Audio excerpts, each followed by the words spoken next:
I'd volunteer for that vote in a minute. ESPN Radio for Western Montana, KKVU HD3 Stevensville, and 102.9 FM on K275BS Missoula. It's time for Montana's only daily sports talk show, Nuanez Now. Watch the show statewide on SWX Montana Television. I like football! Now here's your host, Coulter Nuanez.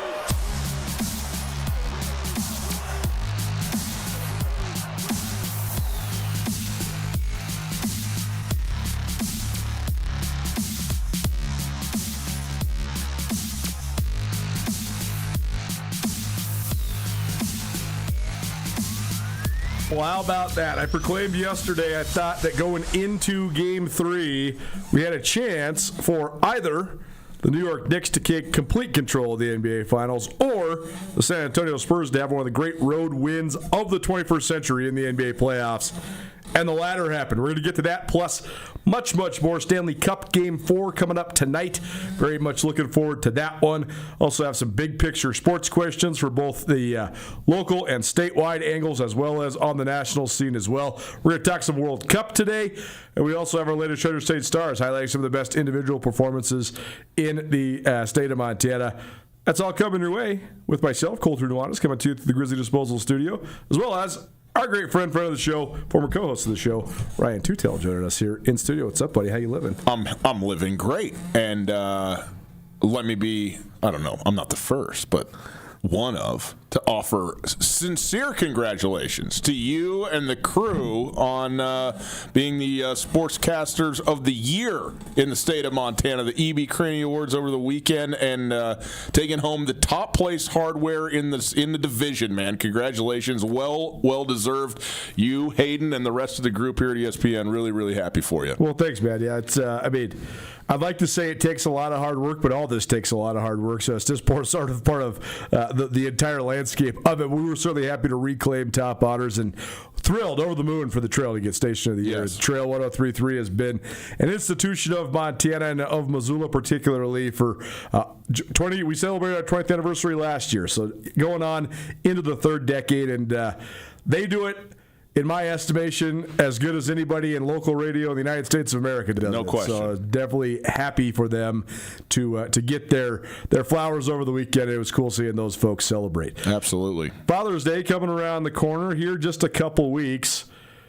So we got a great prize for you. We actually got a couple great prizes for you. We're giving you a foursome to Larchmont Golf Course, as well as a pair of carts, and we're giving you a gift certificate to Last Best Golf Coast. So here's what you got to do. You just got to tell us about your dad. And if you don't have a dad, that's okay. I know that there's people out there maybe lost their father or didn't have a relationship with their father. Just tell us about somebody that's been impactful in your life, somebody that maybe you'll celebrate on Father's Day. Send us a picture, send us a fishing story, golfing story, whatever. 406-888-1029. That's 888-1029. And that will get you entered in to win a foursome, pair of carts, and a gift certificate to Last Best Golf Coast. Larchmont rolling right now. I mean, everywhere. We had such a mild winter and wet spring that all the golf courses around Western Montana are in great shape. A Larchmont, no exception. So if you want to go play golf at the premier municipal golf course in Western Montana, hit us up, 406-888-1029. Let us know how you're going to be celebrating Father's Day. Am I over-exaggerating this, San Antonio's ability to go into New York City and win last night? I think this is one of the biggest wins biggest road wins in an NBA Finals in quite some time. Well, I don't think it's one of the biggest. I do think it's one of the most impressive. It's not the biggest only in virtue of it's the first win that San Antonio has in the series. So, yeah, it was a have-to-have-it situation for the Spurs, and they got it, and they should be commended.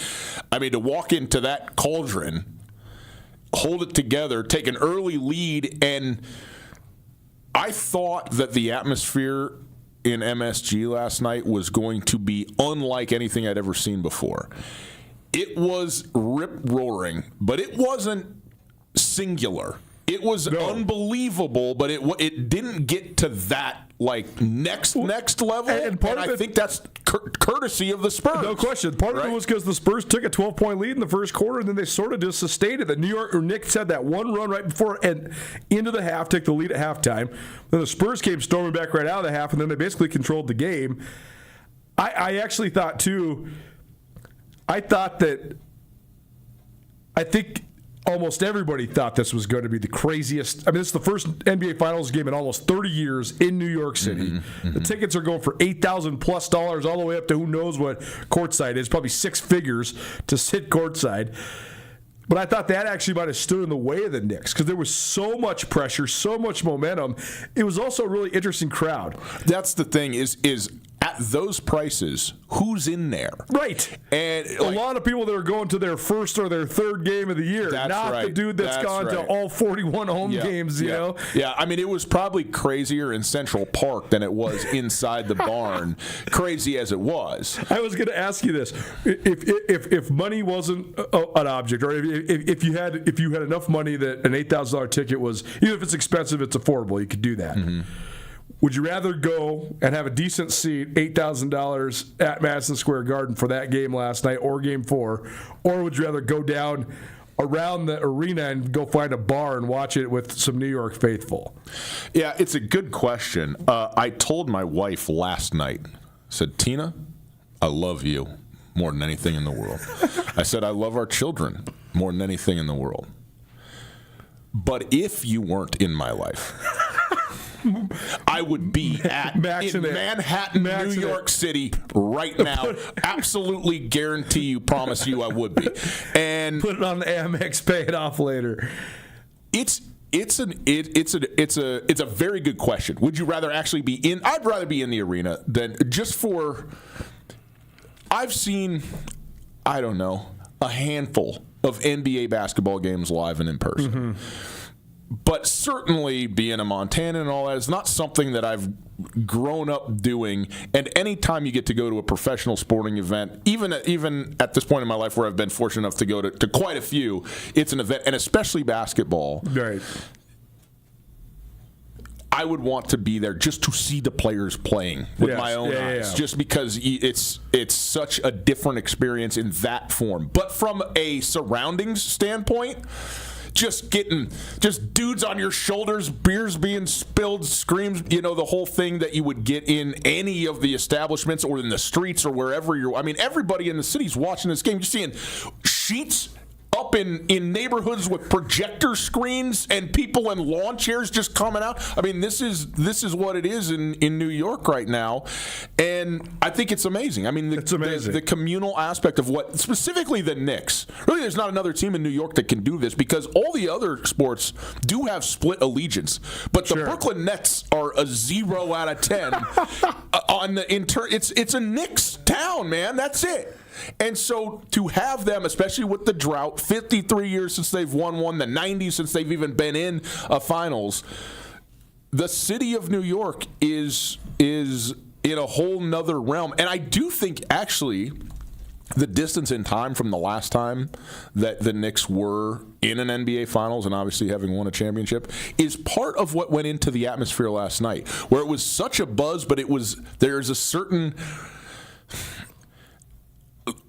tepid restraint to not go all the way, to get to 9.5, but I can't totally just go fully crazy as a Knicks fan because the job's not done, right? And now it's really not done because the Spurs are right back in this thing now. Game 4 is everything in this series now, because of that win last night. So Game 4 is going to outdo Game 3, I think, in terms of both importance in the series and in terms of the atmosphere. But it was something to behold, man. It was a thrill last night. Nuanez Now June, ESPN Radio. Ryan Tutel joining me, Colter Nuanez, here on this Tuesday. Appreciate you for hanging out. All of our NBA conversations probably presented by Sportsbet Montana. Sportsbet Montana has kiosks all around the state of Montana. Also get the Sportsbet Montana app in your life. Easiest way to find the odds, put the parlays together, and to be efficient when you get to the kiosk. Okay, here's a trivia question for you. Okay. Right now, the Knicks are up 2-1. And only road teams have won in the NBA Finals through 3 games. When's the last time that happened in the NBA Finals? No, you won't know until I tell you, and then you will remember. Yeah. 1993, when Michael Jordan's Bulls and Charles Barkley's Suns played, the Suns actually had home court advantage, both of them, and they lost the first 2, but then went to Chicago and won. Of course, then that series came down to 6 games. Probably the greatest combination of 2 superstars battling at the height of their powers. Michael Jordan and Charles Barkley both averaged over 40 points per game in that series. When the Bulls got their first win, when the Bulls won in Game 1 in Phoenix, I think Jordan had 56.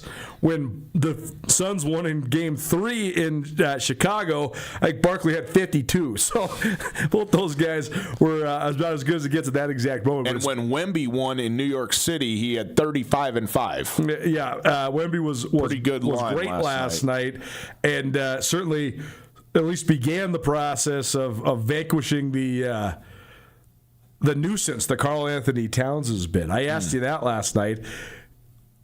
Is there anybody that has ever sort of reconciled his reputation like Karl Anthony Towns? I mean, Karl Anthony Towns was a malcontent who was considered almost a bust.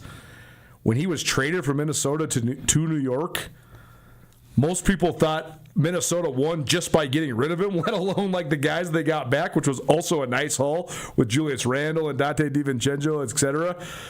And Cat has sort of emerged, not sort of, the last 6 to 8 weeks, he's become like the guy that was the number 1 overall pick years ago. Can you think of anybody else that's done this, that has had this sort of like resurgence? Yeah, we talked a little bit about who it might be, and it's really not even a resurgence, it's a surgence. It's the first. Right. The thing with Karl Anthony Towns is the talent has been there from the beginning, and he has done this in flashes. Mm-hmm. And that, I think, has been something that's made him so frustrating. Like, some guys show up and just aren't the guy you thought they would be or felt like they should be. Right, but he was Rookie of the Year. I mean, Karl Anthony Towns has been, but only sometimes. He was 19 and 11 his rookie year as a 20-year-old in the NBA. So, I mean, he showed exactly what he could be. And I think that a lot of this has to do with his mentality, just his makeup as a human, that isn't the sort of obvious, ferocious alpha type of player that other guys look like they are on the floor. And because of that, when he hasn't been the extreme talent that he is or hasn't shown it that way, it gets laid off as either doesn't care or just doesn't have that dog in him and all of that kind of stuff. And certainly, I don't think that was necessarily unwarranted at times. Sure. Like in Minnesota, I think he earned that moniker. Sure. And now the fact that he has, through a change of scene and now a change of coaching, really been put in a place, in a position to be empowered, to be the best version of himself on the floor. It's remarkable to see what he has done, and yet we're in a 2-1 series, man. I mean, this is so far from being over. It's crazy. One of the things that is so interesting to me about having NBA conversations is you have this whole group of people that includes media, analysts, fans, us, that analyze the NBA almost exclusively based on watching the games, the eye test, and also how do you perform in the biggest moments. Mm-hmm. Then there's this whole other sector of people that just straight up dwell on the numbers and the analytics and the efficiency ratings and all that sort of stuff. If you're the numbers people, if you just look at Karl Anthony Towns' career to this point, you'd be like, Coulter, what are you talking about? He's been in the league for 11 years. He's averaged 23 points and 11 rebounds for his career.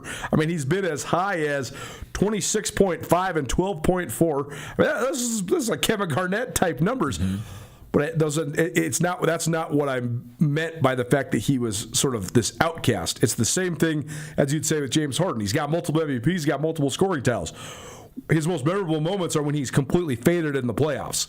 That was what Cat was until this year, but all of a sudden it's the defense and the rebounding that has emerged so much. I mean, he literally shut down Wembanyama in the first 2 games of this series.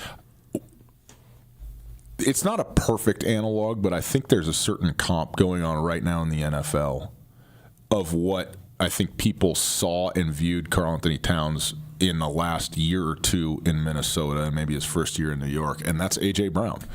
A.J. Brown is a guy who has almost limitless talent as a wide receiver, and people know, like, there's not one human being who doesn't think he's a top 5 wide receiver talent-wise in the league.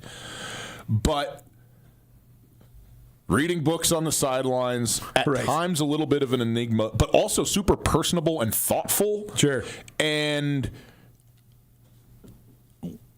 are you there play in and play out, asserting yourself? Mm-hmm. No. You know, A.J. Brown asserts himself when it's go time, right? But you need to be there all the time. And it seems like that hasn't always been the case, and that has been obviously problematic with coaches and teammates in some sense, to the point where, well, he's now no longer a Philadelphia Eagle. And yet, nobody doesn't think that the Patriots are better for having him. Just like, I mean, when he first went to New York, I think my thought was, oh, you're going to go to New York City and play for Tom Thibodeau then. For Thibodeau, but play in Madison Square Garden in front of those fans. You, Mr. like kind of, you know, kumbaya, big cat, and he has fallen. They have fallen completely in love with him, and how could you not? Well, and that's where the parallel continues and it extends too, right? Is that Cat now plays for a coach that gets everything out of him, demands stuff of him, and he also plays with a leader in Jalen Brunson, who demands toughness as well. And that's where the reuniting, I think, of A.J. Brown and Mike Vrabel is going to be so helpful, because I think that A.J. Brown was way less of a malcontent and way less of an enigma when he was playing with Vrabel in Tennessee. Mm-hmm. I mean, it's not a coincidence that Vrabel's like, oh, nobody wants Stephon Diggs, nobody wants A.J. Brown. I do. Yeah. Bring him over here. I'll whoop him into shape. Let's go. We'll figure it out. So tell me this, when it comes to the NBA,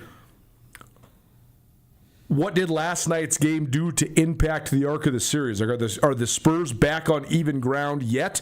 I mean, it was a must-win because you can't go down 3-0. Yeah. Because then you're going to get the door slammed in your face probably in Game 4. So they had to get it. But how much do you think it impacts? Like, if you're, I guess the question is, if you're the New York Knicks, how do you think about attacking Game 4 given the result of Game 3? I'm going to try and articulate this in a way that is clear. It's a little bit convoluted. No surprise, it's me talking.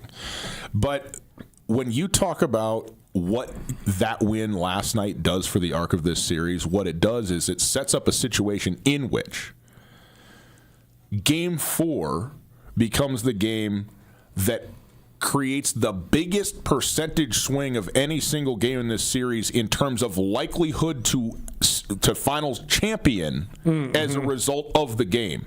So because the Spurs won last night, if they win again in Game 4, they just went from being they're the more likely team to win. I mean, they get the home court advantage back. I think people would start to say, oh, that's the Western Conference champion that we all kind of thought. The young team is finally figuring it out. They were scared. They weren't ready to go. But now that they've gotten some traction under themselves, some experience in the finals, this is the best team in basketball, which by talent they probably are. And you probably put them at a 65% chance of winning the whole thing if they win Game 2. Yeah.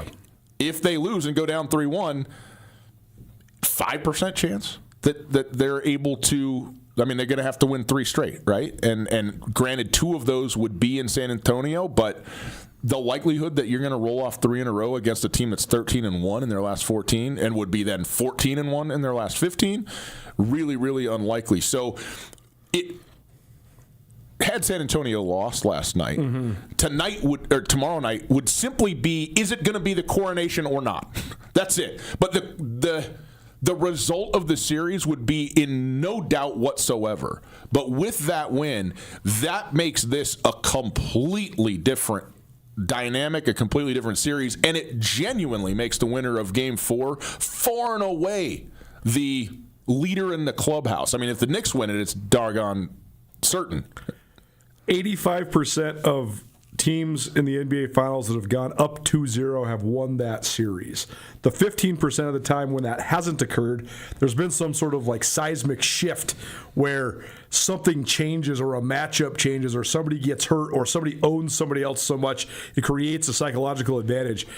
I think if you're the Spurs, one, Wemby dismantled Rudy Gobert and Chet Holmgren in back-to-back rounds of the playoffs and then found a dog waiting for him in Cat and didn't outplay him the first two games, but then objectively outplayed him thoroughly last Outplayed night. Everybody in the arena last night. 32, 8, and 6. Yeah, and Towns was just 4 of 10 from the floor. He only had 11 points and 7 rebounds. So I think that's one thing that you say, okay, Wemby, that's what we need from you. Let's go. You have to do this every single night. We cannot let you. This is not a matchup we can lose, else we will lose the game. The other part is, though, the Knicks are playing a pretty crazy defense to try to limit Wemby, but also the slashing of Stephon Castle, etc. So they're letting a lot of the Spurs guards shoot, specifically De'Aaron Fox and Dylan Harper. De'Aaron Fox and Dylan Harper went 1 of 13 from 3 last night, and the Spurs still won the game. So I think that's the other thing you build out if you're the Spurs. You say, hey, let's play well in Game 4, but whatever happens, we're going to make more shots when we get home. You guys just got to knock down the shots. There's another level you can get to. They didn't have to get to their top level to win in New York. That's true, although I would also say the Knicks didn't shoot the ball very well from 3 last night either. 13 of 37 for New York and 12 of 34 for the Spurs. So both teams right around 33, 34, 35%. And they missed their first 6 or 8 threes in the fourth quarter until they hit too late that got it back into, at least being a possibility for New York there late. But neither team shot the ball well, so to me that's kind of a wash in that respect. There's the disparity in free throws attempted in the second half, which went way in favor of the Spurs, and I think that will probably shift to some extent tomorrow. But, I mean, every game is a new drama, right? And it's a new narrative, and it's a new way in which things happen, and adjustments are made, and styles change. And also, guys just play better or worse in any given night, and who's going to be the one that rises to the occasion. Well, that leads me to my next question. Nuanez Now June 9 ESPN Radio. Ryan Tutel joining us here on this Tuesday. We're going to get to Jalen Brunson's larger body of work here in a minute, but Brunson, he tweaked his knee really hard in Game 1. Mm-hmm. He's such a dog. He was only back in the locker room for like 4 minutes, and then he was back out there on the court. He scored 32 points. Mm-hmm. He was really laboring in Game 2, though, and he did not shoot the ball well. He still scored 20 points, but he probably only shot 30% from the floor. And then last night, he had 32, but it took him 25 shots to get there. Yeah. And you can tell. I mean, he's laboring. He had 6 turnovers last night. I think that you can tell the wear and the tear of the playoffs is weighing on him, and also whatever happened to him in Game 1, I think, is weighing on him as well. If you're the Knicks, are you worried that Jalen Brunson is running out of gas? No. You're not allowed to run out of gas in the finals, period. Especially when you're like the anointed chosen one of the entire city. And believe me, the first person who is going to reject that is Jalen Brunson. I mean, there's no... If my legs are attached to my body, I'm out there, and I expect to, and I will play at a top level. Yeah. Period. And I think that I mean, this is the team of Willis Reed, Coulter, right? This is the coming out of the locker room, lipping and going out and leading your team to a championship. New York Knicks we're talking about. So. He's a little guy by NBA standards, right? Sure. He gets banged around. He gets thrown WWE style to the floor by Wemby last night. And by the way. That's just the nature of it. And you just got to deal with that fact and go be who you are. So, no, there's no running out of gas and there's no excuses. Go play. I was thinking of this last night. Brunson is famously a second-round draft pick. Brunson was a bench player in Dallas, and then had like a little foray in the playoffs that got him a little bit of a reputation as a player that was ascending. But then when he went to New York, that was the vast majority of NBA pundits that saw a 4-year, $100 million contract thought this was the biggest overspend that we've seen in the league. And now here we are. It's like the biggest value in the NBA. Biggest value in the NBA. I mean, he's making less money than dudes that are like that don't even start in the NBA. Yeah. And he's what a top 5, top 10 player. Is he though the greatest second-round draft pick of all time? Here's his other competition. There's actually several really good guys on here. Nikola Jokic was a second-round draft pick. Des Rodman was a second-round draft pick. Alex English, a second-round draft pick. Isaiah Thomas, the Washington version, Mr. Seattle, Mr. UW, was a second-round draft pick, as was Marc Gasol, Manu Ginobili, Draymond Green, and Gilbert Arenas. Is Jalen Brunson the best of those guys? Absolutely not. He is he's not done, by the way. So let's just be clear about that. Yeah, no, he's not. All these other dudes, other than Draymond, who's right at the end, and Jokic, and Joker, but the only guy that I would put him ahead of is Gilbert Arenas on this list, and maybe Marc Gasol. Isaiah Thomas won 3 titles in the Hall of Fame, bro. He's not better than Isaiah Thomas. No, we're talking a different Isaiah Thomas. You're talking Indiana Isaiah Thomas. I'm talking Detroit Isaiah Thomas. Right. I'm talking Seattle Isaiah Thomas. IT. Oh. Yeah. Other Isaiah Thomas. Lorenzo Romar, UW. Cross him off the list. He's not in the same company as those guys. You need to qualify that. I did. I told we're you. Talking Isaiah NBA, Thomas, and we're talking Isaiah Thomas. I said the Seattle UW version of Isaiah Thomas. He is better than Isaiah Thomas. Well, thank you. He's not better than Joker. He's not better than Manu. And he's not better than Draymond Green. Yeah. So, those are awesome. And Dennis Rodman, too. And the difference, if the Knicks win this series, he vaults quite high on that list. The one thing I will say, though, is that Joker is the only guy on this list who is the definitive best player on his team that then went on to win a championship. Mm-hmm. It's interesting in this series where no one questions who the leader of the Knicks is. It's Jalen Brunson, period. But if the Knicks do go on to win this series, at this very moment, it's pretty likely, right, that Karl Anthony Towns is the MVP of this series. Yeah. So does that mean that Jalen Brunson takes it back? No. It doesn't. But first of all, the Knicks have to win this series for this conversation to be had. Yes. Okay. For sure. Because if they don't, then that's just you're just not in the same arena with those guys. The rings matter. Yes.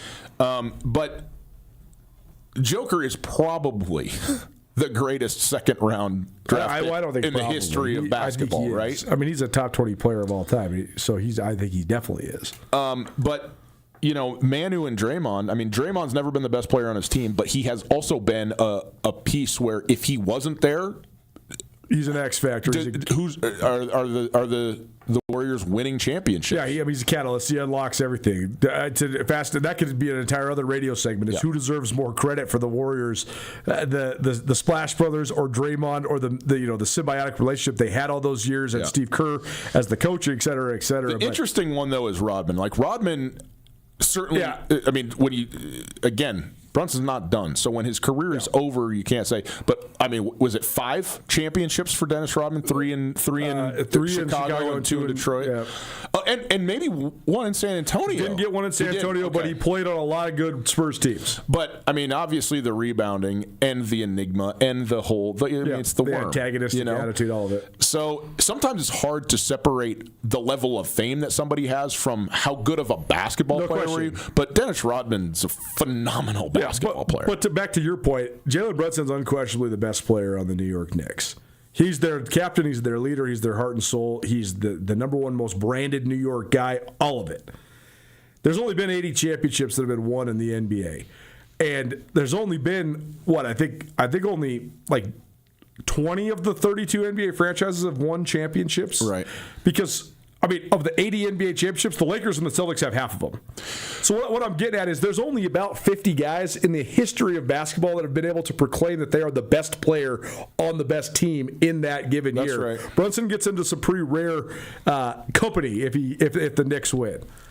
What do you think it is? Because it used to be, for such a long run, if you won a championship, you were winning multiple championships. The Bulls, the Rockets, the Bulls again, the Lakers, the Celtics. Was only about dynasties. And now the last Are we like 6-7 years of a new champ every year? This year there will be a new champion, and that'll be the 8th year in a row there's been a new champion. So it's a direct reflection of the commissioner, and I think it's great. I mean, David Stern wanted dynasties. Adam Silver wants parity. Totally, it's as simple as that. And I don't think David Stern was wrong. I think it's a different time. It's a different world. It's TV only consumption, TV and radio, and the stars are a part of it, but the stars together on super teams are what was the draw. Now, everyone can consume everybody in every way when it comes to the NBA, and you got to have that separation out. So I think Adam Silver's done a nice job in that respect as well, and I like the fact that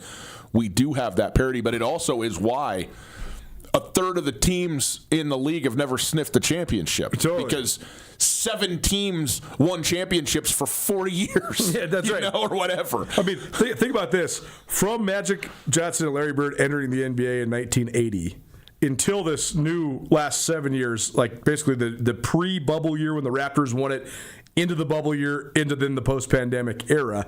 In between, it's like 1980 to 2018, the only once-off champions in the league ever were the Detroit Pistons in 2004 when they snapped the Kobe Shaq Lakers three-peat, and the Dallas Mavericks in 2011 when Dirk Nowitzki led them to the Holy Land. That's it.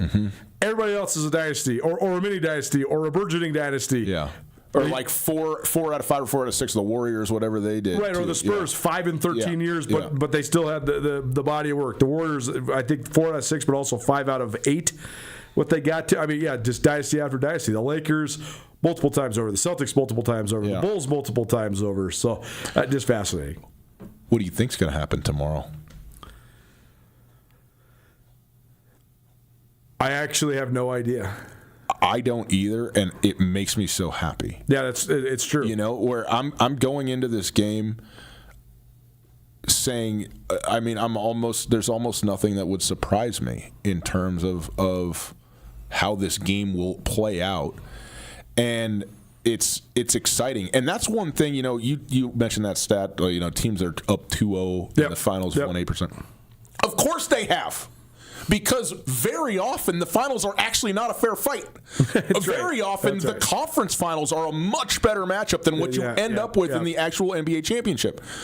That ain't the case here, man. Sure. You have a team that I think is the more talented team in the Spurs playing a team that's playing statistically better than anybody's ever played ever, just about, in terms of the Knicks in this playoff run that they're on.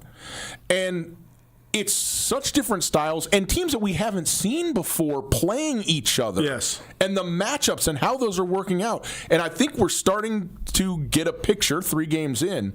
But in context of the history of the league, this has never happened before, this type of matchup. And no one can really know what to expect in these games, and I think it's great. That's what makes it fun. Nuanez Now June on ESPN Radio. The World Cup is coming to America, actually North America, but also the United States by and large. I have an open-ended question for Ryan about the football. That's next. Very open-ended. Keep it right here. 109 ESPN Radio.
DeMorris Buick GMC is ready to help you safely travel Montana's scenic roads in comfort and style. Stop by DeMorris today and test drive some outstanding SUVs. Right now, take advantage of closeout pricing on the uniquely designed and well-equipped 2024 Buick Encore GX with models starting at $28,895. Don't miss this opportunity. Go to demorris.com to preview our inventory of 2024 Buick Encores and then pay a visit to DeMorris Buick GMC on West Broadway in Missoula, your family-owned hometown dealership for over 60 years. It's easy to see why Montana is the treasure state. At the University of Montana, we look inside. We see an old truth with fresh eyes, that Montana's greatest treasure is its people. So whatever tomorrow brings, we meet it the only way we know how, with a mind for making. Because what's made in Montana is remaking the world. ESPN Missoula Sports Center. Less than a week after leading Billings West to the State AA Softball Championship in Missoula, junior pitcher Tatum Bush was honored as the 2026 Montana Gatorade Softball Player of the Year. Hello, I'm Coulter Nuanez. The 5'9" right-handed pitcher was the only Golden Bear to pitch at the state tournament last week, throwing 4 complete game shutouts. She scattered 9 hits, walked 7 batters, and struck out 42 hitters in 26 innings of work. Bush pitched approximately 30 hours over 2 days of the tournament. She pitched 3 shutouts on Friday alone, helping West surge into Saturday's title game, and then Bush struck out 8 in a 10-0 5-inning win over Great Falls CMR to sew up West's first state title in 2014. That state tournament was part of a nearly perfect season for Bush as she compiled a 13-0 record in the circle. She finished with a 0.69 ERA and 172 strikeouts. She also played first base and batted .538 with 25 RBI and 7 home runs. Bush maintains a 4.67 weighted GPA in the classroom. She's the junior class president at Billings West and has volunteered locally, organizing a middle school summer softball camp as part of her Platinum Program Capstone Project, which will raise money for new pitching lanes at the Billings West High School softball field. Bush has also donated her time to multiple community service initiatives through the school's Key Club and National Honor Society chapter. For more on high school sports, tune in to Nuanez Now at 4 p.m. each weekday on 102.9 FM, ESPN Radio. This ESPN Missoula Sports Center is presented by Canyon River Golf Club. 1, 2, 3. Nuanez Now on ESPN Radio.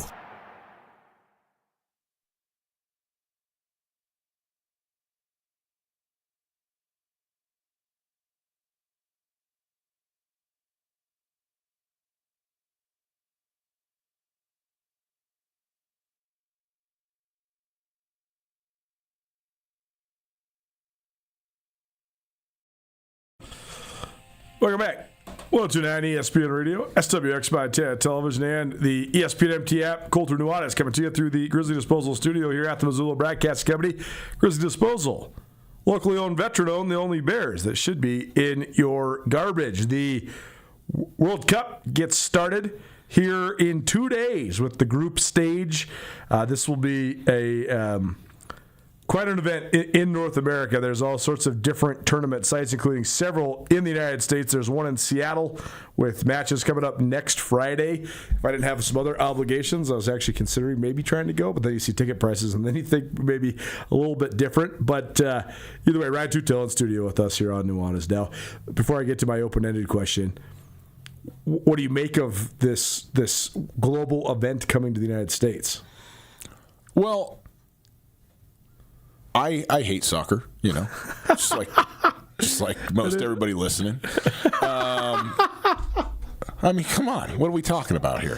Oh man, do you hate it or do you just not like it? Well, what's the difference? There's a huge difference. The degree. There's a huge difference. Active.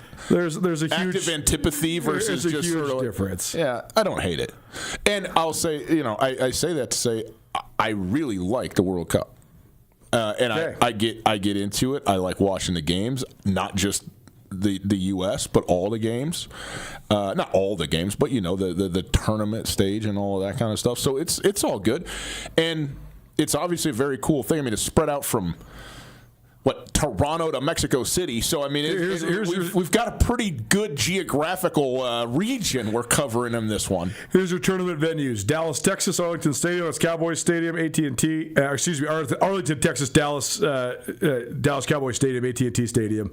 Mexico City, the East Rutherford Stadium, MetLife Stadium, right outside New York, Mercedes-Benz Stadium in Atlanta, Arrowhead Stadium in Kansas City, NRG Stadium in Houston, Levi's Stadium in the Bay Area, SoFi Stadium in Los Angeles, Lincoln Financial Field in Philadelphia, Lumen Field in Seattle, Gillette Stadium in Boston, Hard Rock Stadium in Miami, BC Place in Vancouver, and then there's also sites in Monterrey, Mexico, Guadalajara, Mexico, and Toronto, Canada.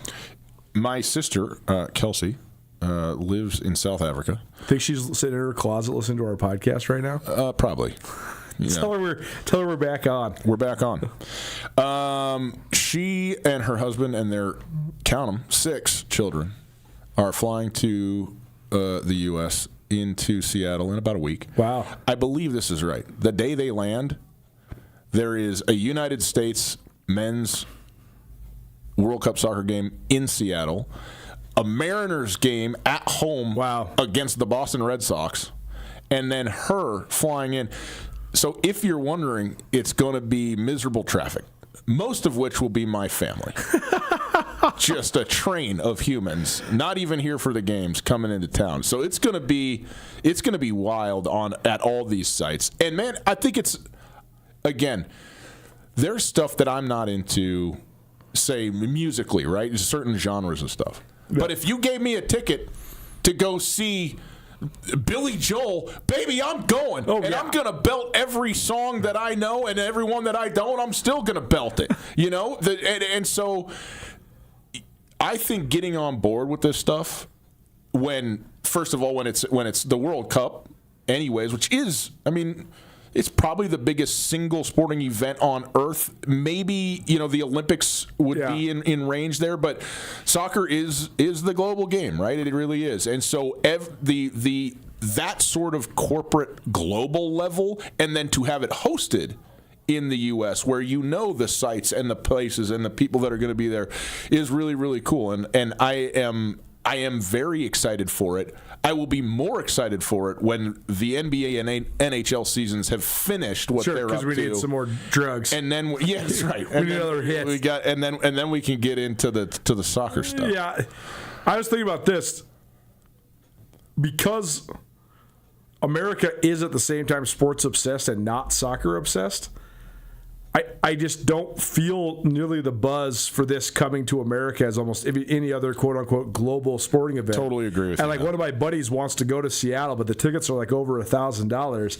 And I was like, man, I get what you're saying, that this is going to be so cool to see and have it in America, but I would actually rather go to, first of all, the World Cup in any of the other places that it could possibly be, or a soccer match in Europe somewhere, right? Like an EPL match or an La Liga match or a Euro Cup match or whatever it might be. I was in Barcelona when Liverpool came to play Barcelona. That's what I'm talking about. Give me one of those tickets. That was an all-time day and night for your boy. Yeah, I bet. And did not attend the game, but I learned a lot. Of course, I learned a whole lot.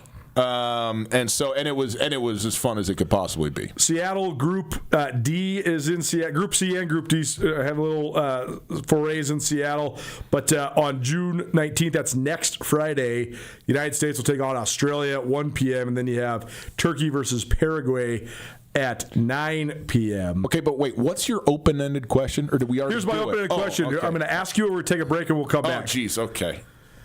I think that one of the main reasons why international soccer, the United States men's national team, is not nearly as popular as almost any other national. You could roll out Team USA for any sport, and Americans are going to love it. It's not that they don't love this, but they don't love it as nearly a high level. And I think there's a huge reason for that. I think it's because our best athletes in America don't play soccer, and they're playing against other countries' best athletes. Most of their best athletes play soccer, whereas. And I think there's some good athletes in America that play soccer, but most of our best athletes play in the NBA, the NHL, Major League Baseball, and the NHL and football, NFL. I mean, it's in no particular order: basketball, football, baseball, hockey before soccer. Yeah, probably even our best athletes are doing track before they're doing soccer, and I think that holds back the popularity over the last. Let's just say in your lifetime, so the last 46 years. who are some outstanding American athletes that if they would have just had an opportunity to or been taken down the soccer road could have made American soccer history? We'll take a break. Aaron Donald. Right. We'll take a break. We'll come back, and we'll have our if this guy would have played soccer list. We'll also have some free sandwiches for you from Tagliari Deli. That's next. Don't change that dial. 102.9 ESPN Radio.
Les Schwab changed the tire game more than 70 years ago.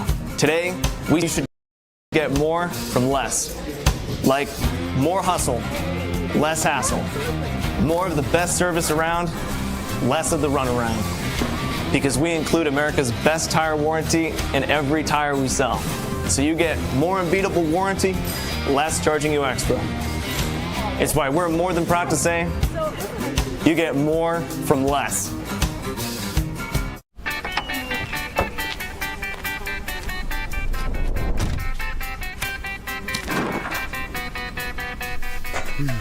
What do you expect me to say to her? She's getting married in 30 minutes. We're doing everything we can. John, can you hear me? John.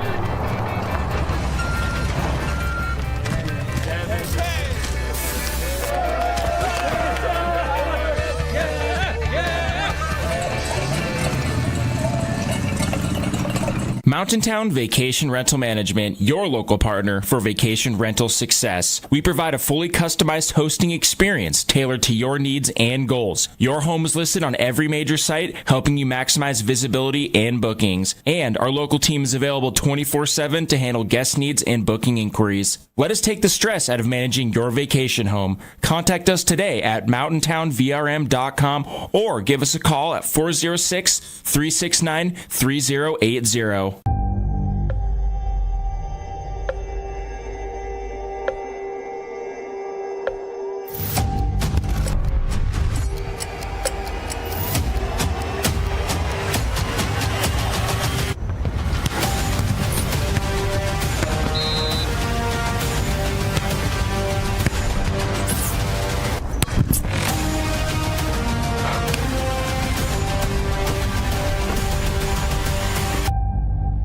Association.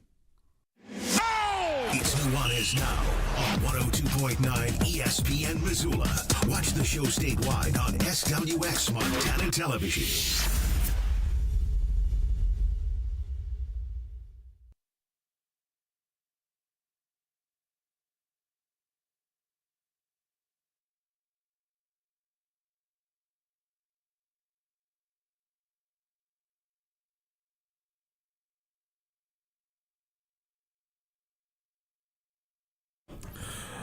Welcome back.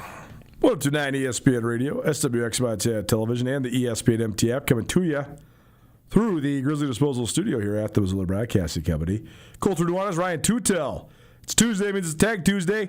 We got a $25 gift card for you to Tagliari Deli. All you got to do is text us. The gift card's good for the delicious sandwiches, which are consistent and just unbelievable. That's what keeps you coming back. But you can also use it on all their Italian-style goods. They got the olive oils, the pasta sauces, the pastas. They even have a great old world wine selection. Text us right now, 406-888-1029. That's 888-1029. World Cup begins in 2 days all across North America, primarily in the United States. I think that the United States men's national team, not quite as popular as it could be because success has largely eluded America compared to Germany and France and Brazil and Spain and Italy and all the other soccer powers that compete in the World Cup every 4 years. And I think part of that's because, like, Ronaldo probably is the best athlete in Portugal. Like, he is one of the best athletes in that country, period. Lionel Messi is one of the great athletes in Argentina. Kylian Mbappe is one of the great athletes from France. Whereas almost all America's greatest athletes play football, basketball, baseball, hockey, even probably track and field oftentimes before they get their way down to soccer. It's not the same thing on the women's side. A lot of our best women's athletes do play soccer, which is why the United States has won the Women's World Cup before, and it's why that team, sort of relatively speaking at least, is more revered and popular. Well, that's true. It's also because women playing sports is so much more advanced in the U.S. than in many countries in the world. So there's opportunities that exist here that simply don't other places, and hopefully that is changing. But I think you're right about it. In terms of the best, here's the thing that's interesting when you talk about the best athletes playing soccer.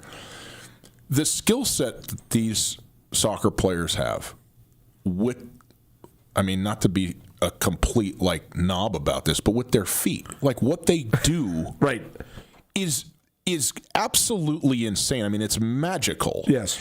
And it is completely foreign to any of the skills of the main sports that America plays. Yes. And so you can look at the athlete and be like, well, he'd be a great soccer, but it's not necessarily the case, right?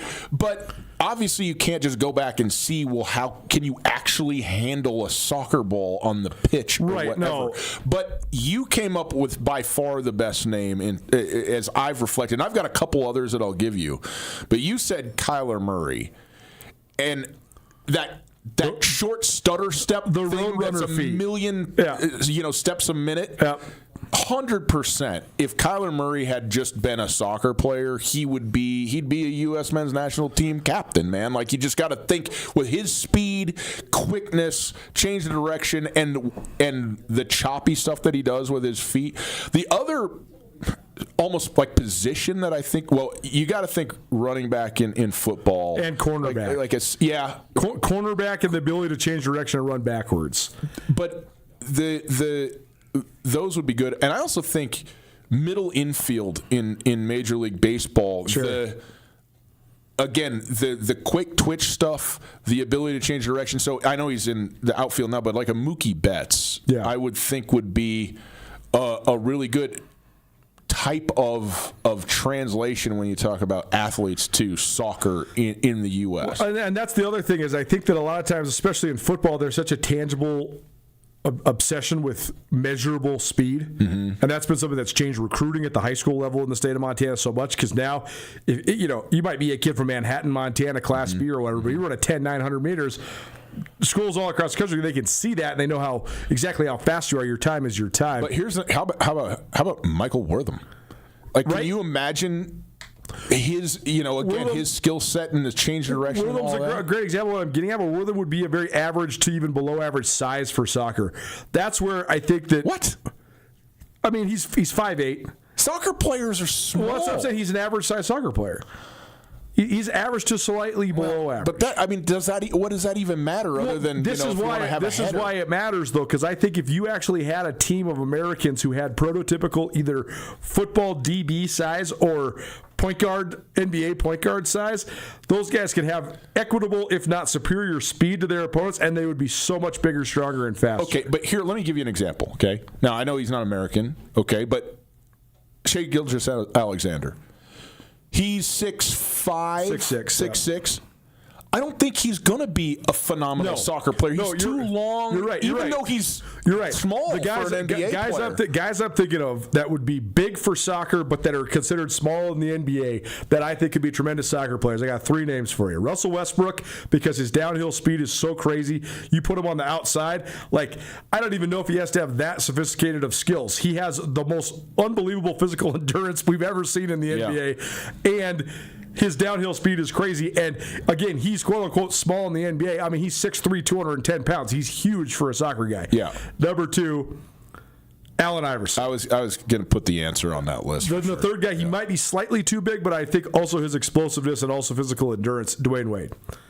Because I think he's got that artistry in him too. The way he would weave to the basket and things like that. I think all those guys could be great soccer players. You have to have a certain baseline skill set, obviously, to play soccer at the level that we're talking about. But I also do think a LeBron James on a corner kick, if you put him, like if he just worked on the skill of a header, you could just put him out there anywhere on the field, and the dude making the corner kick. I mean, why can't you just place that thing wherever LeBron's head is? Who's gonna? How's that getting defended? I mean, Never. LeBron Even if he can't kick the ball. LeBron is the outsider because because I feel like you could make LeBron, if LeBron was diverted to any sport besides basketball. Well, I don't know that downhill skiing would be. Yeah, no, you're right, and maybe not baseball either, but like he'd be a pretty dang good football player if he would have dedicated his life to it. Put him on some skates. I don't know. I know that's an atypical thing for some kid from inner city Akron, Ohio, to be able to do. But like, if he had the opportunity to do it, and he grew up in Bemidji, Minnesota, instead, like who knows? What if that guy's just like the greatest defenseman of all time? Totally. I just feel like he's an outlier because his athleticism is so otherworldly. For sure. That I just think he could have done whatever he wanted. Yeah, I think you're right. Although I'll put it like this. I think there's a chance Kyler Murray could have been a better soccer player than he is a football player, even though he's a starting quarterback. Yes. LeBron got the sport right. Indeed he did. I mean, he could have played in the NFL easily, but I don't think he'd still been a better football player than he is a basketball player. Well, it's now 102.9 ESPN Radio. Keep those texts coming in. Free Tag Deli for you. This Tuesday and every Tuesday, Tag Larry Deli has 2 locations in Missoula, one on the corner of Beckwith and Higgins, the other down in the Sawmill District on Wyoming Street. You can always order online. They'll have your sandwiches ready for you right there in the cooler. You can get his pay online, walk right in, take it out, go have some lunch in the park, wherever you want to do. Text us right now if you want free tag, 406-888-1029. That's 888-1029. What about like receiver guys? So this is what happens, because this is the perfect time to take a break and be done with the first hour on time. But now we're just going to keep rolling into the wide receiver group. We had to go 15 more seconds. Now we only have 9 seconds, and we can get out actually at the appropriate time. Wes Welker. Wes Welker's a good one. I was thinking a guy like Xavier Worthy, because he has such otherworldly speed. What about CJ2K, Chris Johnson, the great running back for the Tennessee Titans? Yeah, he could be another one. We'll think of some more. On the other side, a scandal that turned into a complete let-off. What do we make of Brendan Sorsby being reinstated? Should everybody cancel games with Texas Tech? I got a lot to say about this. I'm sure Tutel does too. Our number 2 coming your way on the other side. Don't change that dial. Keep it right here. 102.9 ESPN Radio.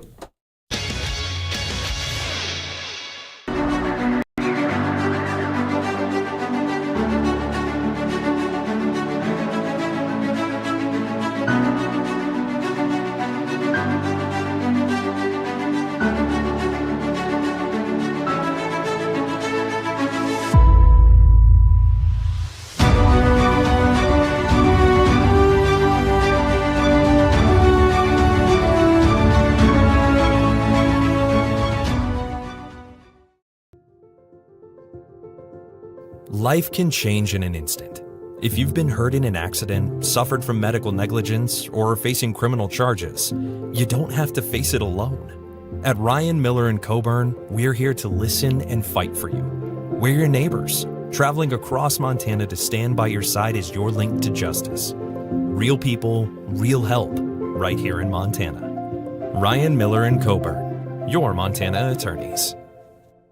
DeMorris Buick GMC is ready to help you safely travel Montana's scenic roads in comfort and style. Stop by DeMorris today and test drive some outstanding SUVs. Right now, take advantage of closeout pricing on the exceptionally designed 2024 Buick Envision with models starting at $39,795. Don't miss this opportunity. Go to DeMorris.com to preview our inventory of 2024 Buick Envisions and then pay a visit to DeMorris Buick GMC on West Broadway in Missoula, your family-owned hometown dealership for over 60 years. Around here, we see a lot of people head out. No matter where they're going, we just make sure they're ready. Before you hit the road, get a pre-trip safety check at Les Schwab Tires. It's free. Plus, this May, save up to $200 on select sets of 4 tires. If we can't guarantee it, we won't sell it.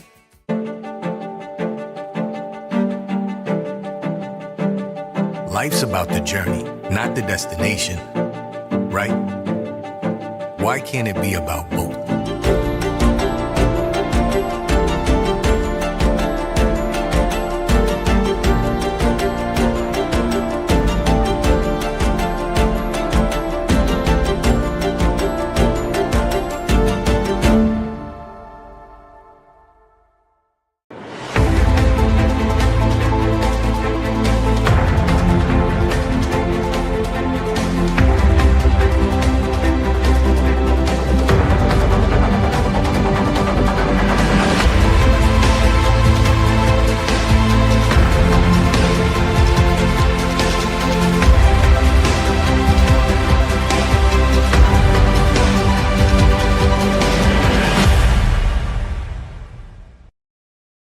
ESPN Radio for Western Montana, KKVU HD3 Stevensville, and 102.9 FM on K275BS Missoula.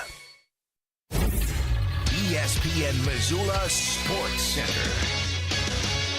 Less than a week after leading Billings West to the State AA Softball Championship in Missoula, junior pitcher Tatum Bush was honored as the 2026 Montana Gatorade Softball Player of the Year. Hello, I'm Coulter Nuanez. The 5'9" right-handed pitcher was the only Golden Bear to pitch at the state tournament last week, throwing 4 complete game shutouts. She scattered 9 hits, walked 7 batters, and struck out 42 hitters in 26 innings of work. Bush pitched approximately 30 hours over 2 days of the tournament. She pitched 3 shutouts on Friday alone, helping West surge into Saturday's title game, and then Bush struck out 8 in a 10-0 5-inning win over Great Falls CMR to sew up West's first state title in 2014. That state tournament was part of a nearly perfect season for Bush as she compiled a 13-0 record in the circle. She finished with a 0.69 ERA and 172 strikeouts. She also played first base and batted .538 with 25 RBI and 7 home runs. Bush maintains a 4.67 weighted GPA in the classroom. She's the junior class president at Billings West and has volunteered locally, organizing a middle school summer softball camp as part of her Platinum Program Capstone Project, which will raise money for new pitching lanes at the Billings West High School softball field. Bush has also donated her time to multiple community service initiatives through the school's Key Club and National Honor Society chapter. For more on high school sports, tune in to Nuanez Now at 4 p.m. each weekday on 102.9 FM, ESPN Radio.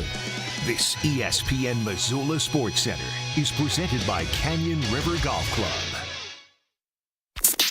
This is Nuanez Now on 102.9 ESPN Radio Missoula.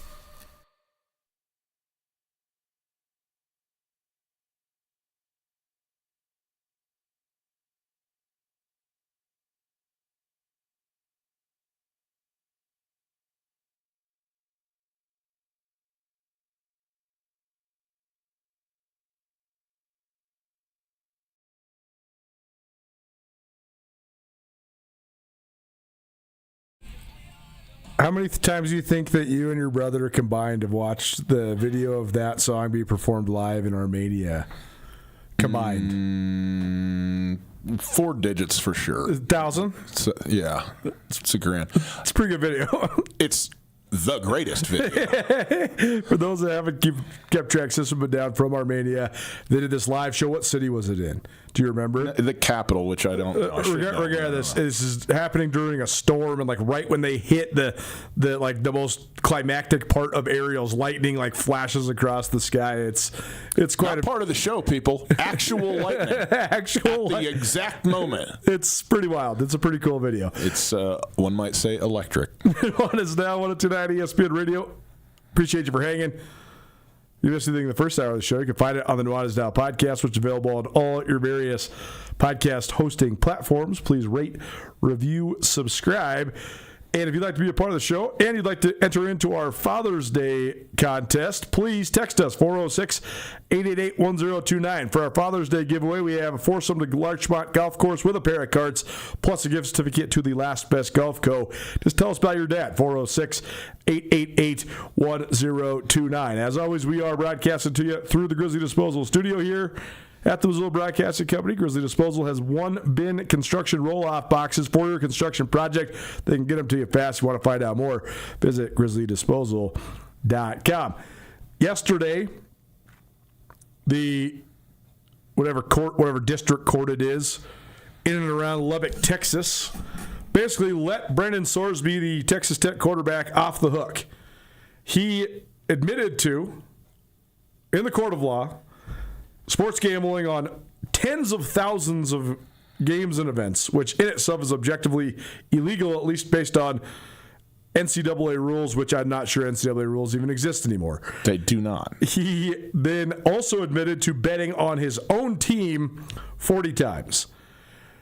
Him basically getting acquitted of all these and saying he is reinstated to play quarterback for Texas Tech this next year caused an absolute seismic wave of criticism across all of college football.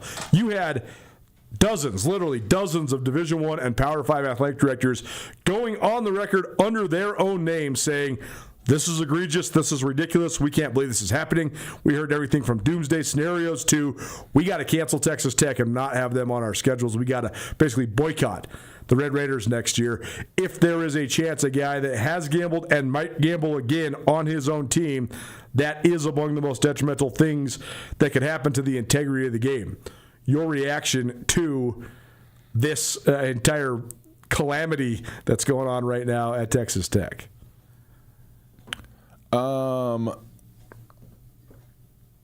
Eyebrow raising, but not necessarily more than that. Sports gambling has perhaps been one of the quickest, fastest cultural shifts that I am aware of. Yep. When, of any of these types of things. Became normalized, boom. Things that were, there's things that have been taboo that aren't, things that aren't taboo that became taboo and, legal, illegal, all that kind of stuff. But sports gambling inside of a decade has gone from no, don't do that, to the most normal thing in the world, and has been, in fact, invited in by all of the sports, including the collegiate sports, because of the money that's there. So then, the fact that players are involved in gambling, even to this extent, and by the way, Sorsby, this was a downright addiction. I would say is a downright addiction, for which he went to inpatient treatment for a month for gambling addiction. And the availability of it, the ease at which you can access it, the fact that this has happened is not surprising. The fact that the court ruled the way they ruled is surprising. The fact that the NCAA has absolutely no recourse and no power is the least surprising thing in the world. We've known that for quite a while. Yeah. The reason, though, that I am not totally...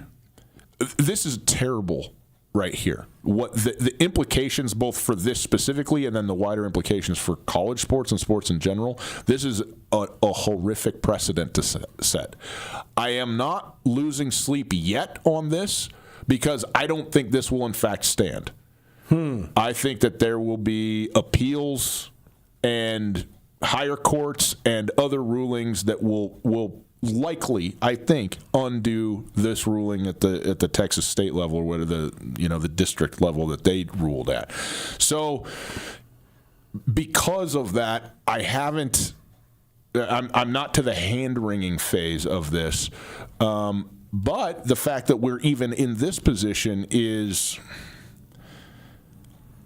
We have very quickly arrived at a place that I don't think anybody really is comfortable with us being at as a sports and a gambling society here. I mean, what matters more in sport than the integrity of the result? Mm-hmm. Nothing. When was the last time you watched professional wrestling? I mean, once in my life. And why? Yeah. So you can't have the question of the integrity of the sport and the result up for grabs, especially for someone that touches the ball on every single down. We've had a couple guys get enraptured in gambling scandals in the NBA. Those guys are just straight idiots. Like Terry Rozier was making tens of millions of dollars, and he took a $100,000 bribe to shave off some points on his own prop bet point spread. And that might impact the result of a regular season game in February, like a minuscule amount. But that's totally different than in college football. The thing that scares me the most is twofold. What's to prevent Sorsby or other quarterbacks from just doing this again if they just know that they can get away with it? But also, this now opens up the floodgates for the predators that might want to infiltrate college sports and skew the results. Collegiate kids, even though there is NIL money, et cetera, now, I mean, the highest paid NIL guys right now in the country are making $5 million. That's a lot of money.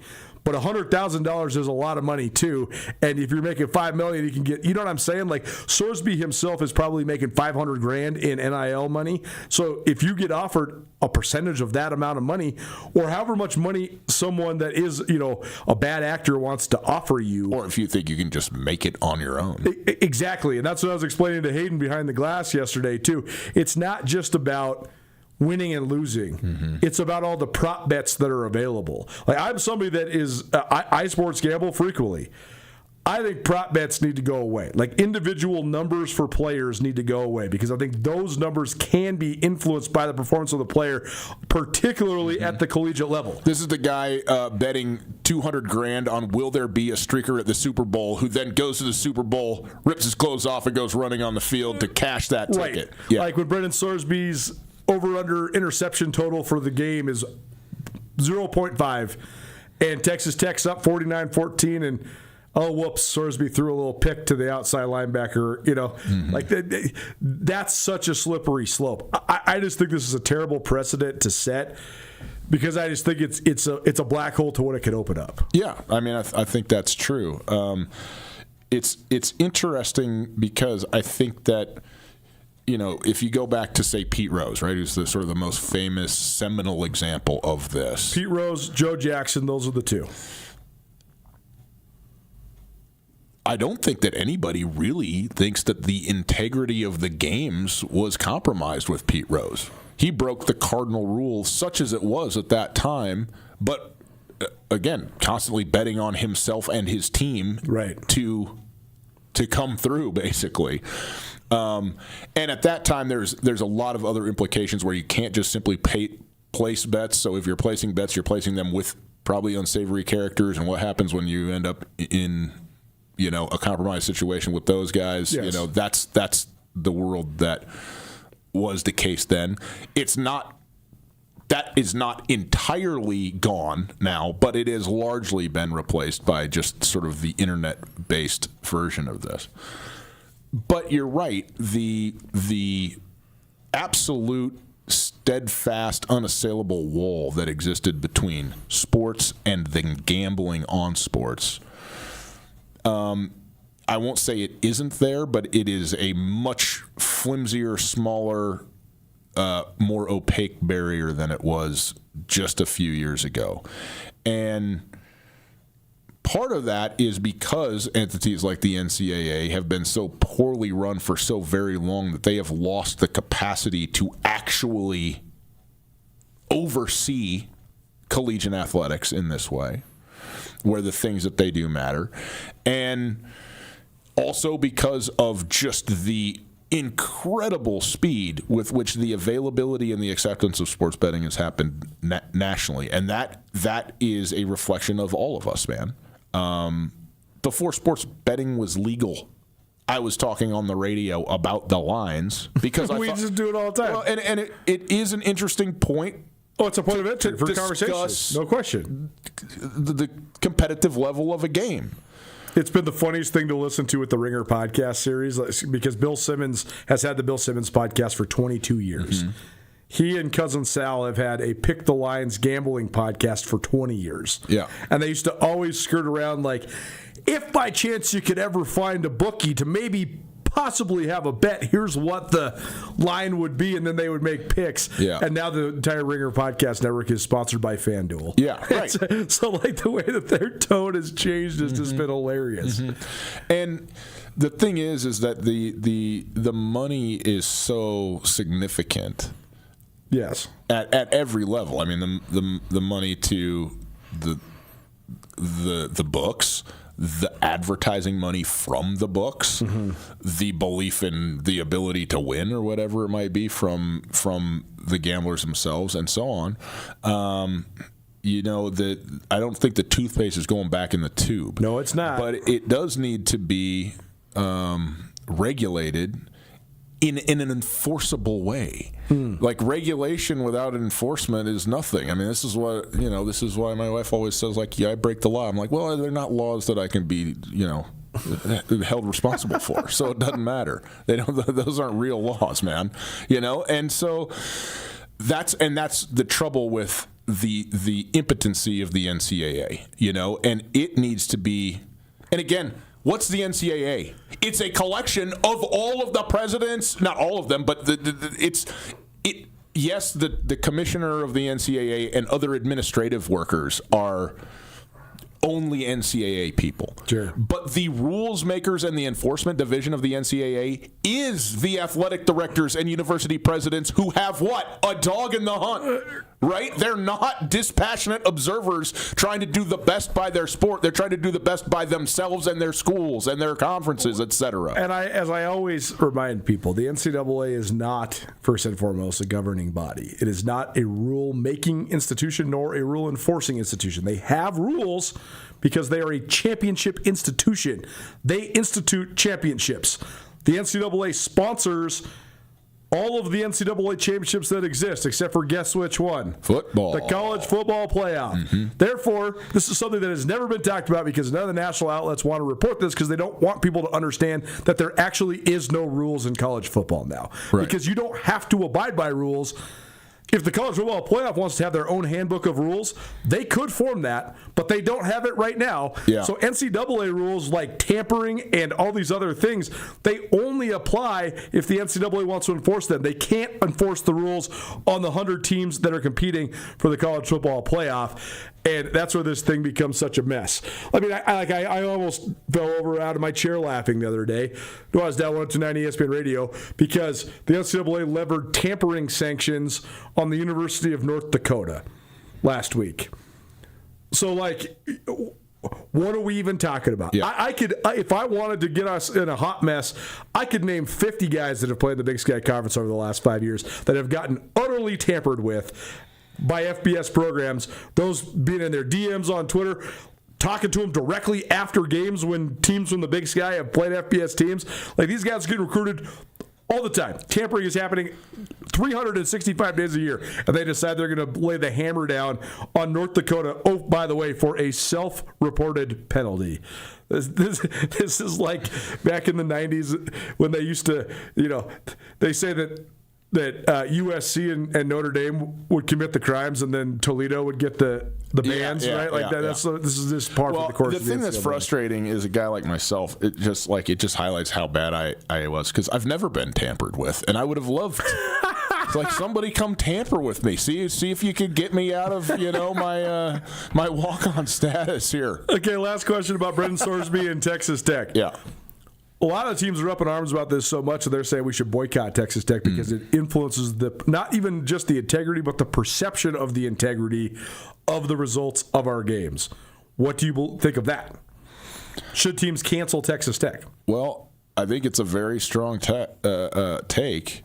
It would send a message whether teams are actually prepared to and also could legally, like, can you dump those games with cause so you don't have to pay the X million of dollars for non-participation or whatever it is in a game like that? I don't know.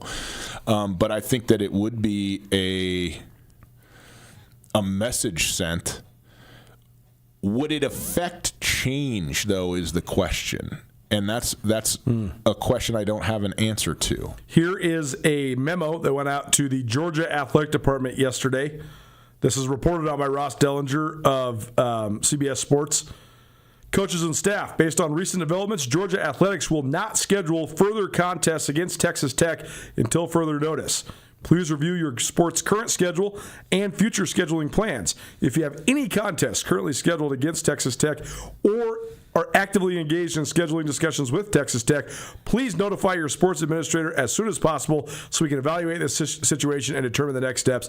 Effective immediately, no new contest should be scheduled against Texas Tech without the prior approval of the athletic department. And I think that is, that's different from unscheduled, or from right. Like not if you have them on the schedule this year, how do you get out of it? But if everybody followed suit, sure, things would change in a hurry, at least at Texas Tech. Well, here's the thing. Everybody wouldn't follow suit. Everybody in the Big 12 could follow suit, or everybody even in the Power 5 could follow suit. But Texas Tech is going to find 12 football games to play next year. Oh, of course. Because they have unlimited money. Yeah. But also... They could go off for $500,000 to Tarleton State and Texas A&M, Kingsville, and Rio Grande Valley State and UTEP and whoever else they want to play. And I think this is kind of this is the part of this that is the worst of this to me, is that you got a quarterback here who is an addict. Right. Who has checked himself in to rehab, and an institution full of coaches and administrators and athletic directors and university presidents who are doing absolutely nothing except enabling because they want this person to play football. This isn't about helping the kid. And nor is it, and it's also, not only is it enabling to him, it's also deflection of responsibility. Sure. Of not owning at all what the implications of this are on you, on your school, and on your sport. And again, since NIL, who has done more with NIL than Texas Tech? Absolutely nobody. I mean, they have decided all the money in the universe goes into college athletics, period, here in Lubbock. And I think that is, that's an ugly reality. It's fascinating because if I was to write a book about the last 20 years in college athletics, the title would be A Culture of Enabling. Nuanez Now 102.9 ESPN Radio, SWX Montana Television, and the ESPN MT app. Great Falls High School senior-to-be Steele Harris committed to Wisconsin on Saturday. Yes, that Wisconsin. Yes, that Great Falls. This is interesting because this is a little bit of a burgeoning trend now here. Harris is the second member of his family to go to a high level. His brother Reed went to Boston College straight out of Great Falls High and now is at Arizona State. We saw Matt Ludwig from Billings West commit to Michigan before the entire fallout there, and he also ended up at Texas Tech. Mm-hmm. We're seeing more. Well, this is actually a matter of perception, I believe.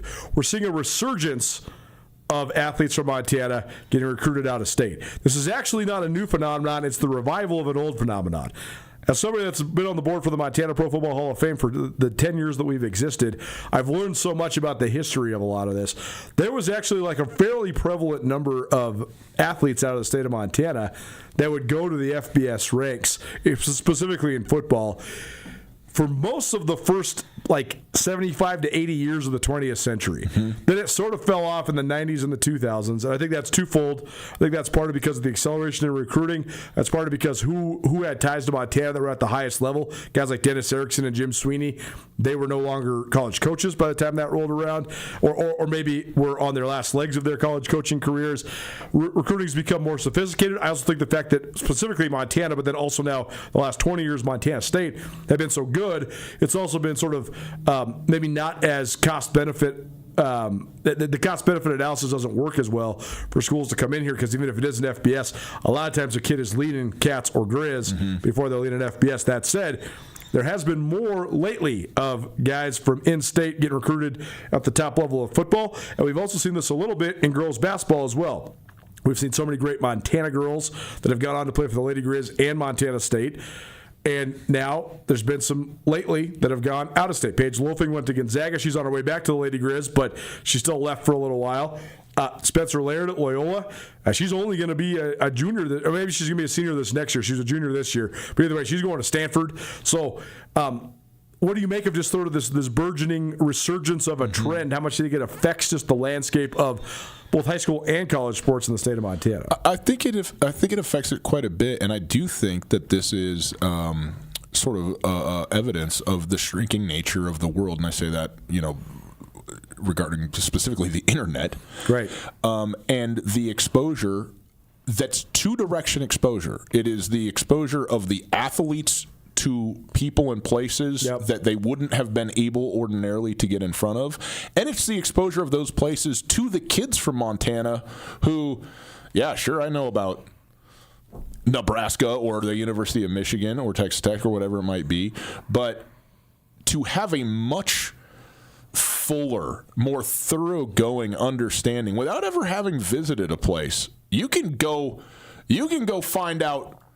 You can get a real good feel for Ann Arbor, Michigan, in a 90-minute session on your computer, and kind of get it in a certain sense where you would have gotten off an airplane and been like, huh?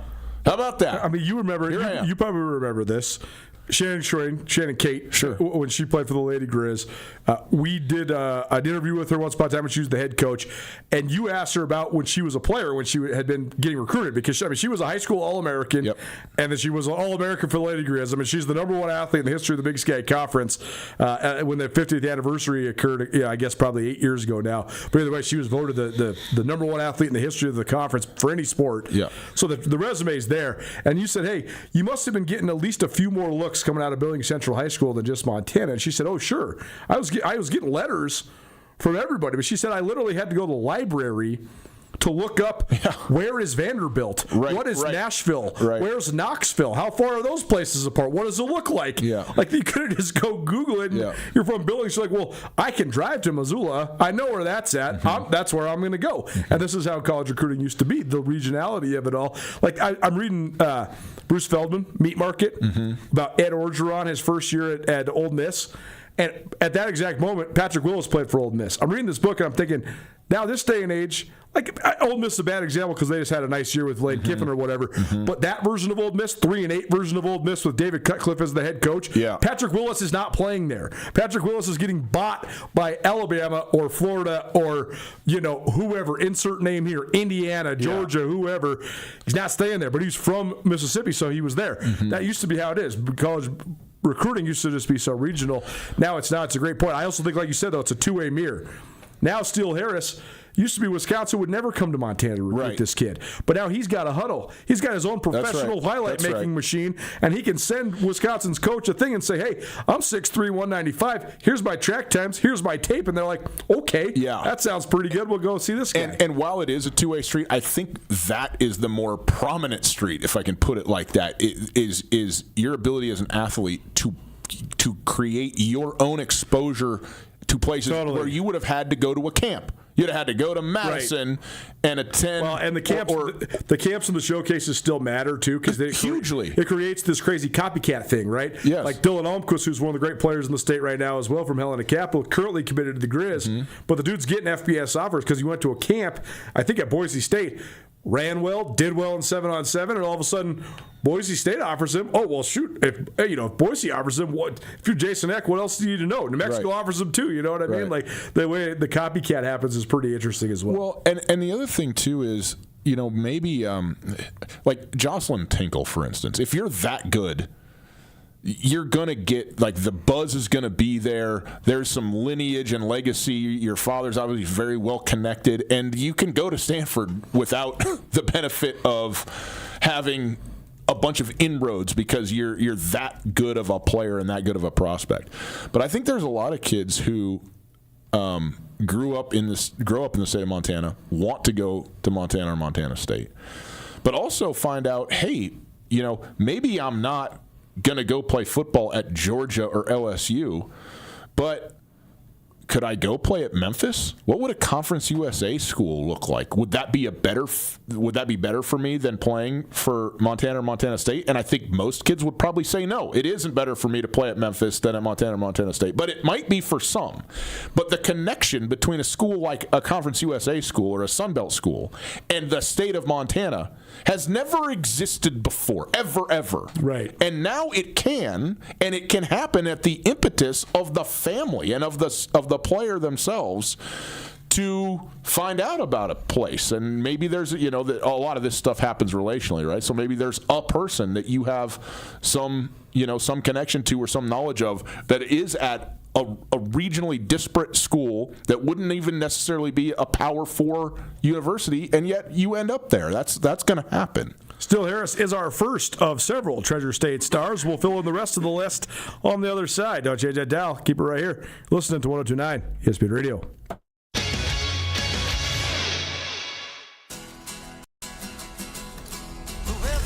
Around here, we see a lot of people head out. No matter where they're going, we just make sure they're ready.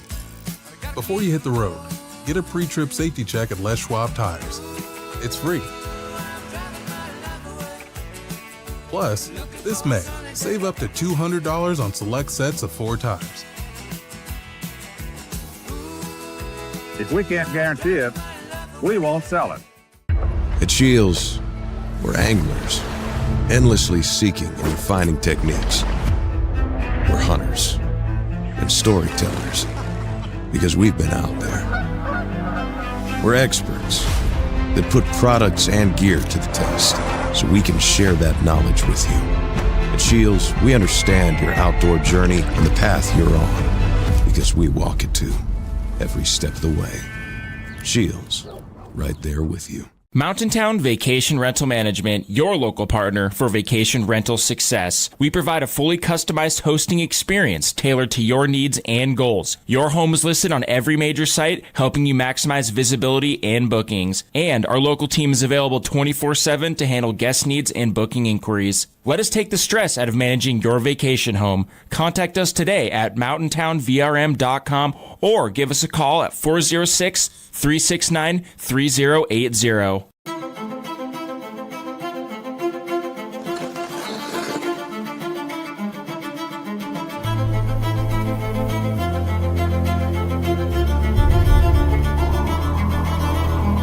The rare moments in life, they're not just few and far between. They're meant to be treasured.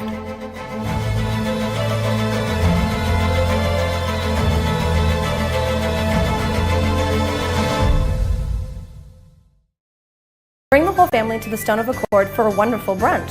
From traditional comfort food to eclectic specials, there's something for everyone to enjoy. And it wouldn't be a proper Missoula brunch without an Irish coffee and a mimosa. The Stone of Accord, Irish fare with Montana flair. Restaurant, liquor store, and casino. At the Stone of Accord, we use the freshest ingredients to create our homemade traditional Irish classics, fresh salads, and creative specials. Come enjoy our warm, family-friendly atmosphere. The Stone of Accord, Irish fare with Montana flair. Restaurant, liquor store, and casino.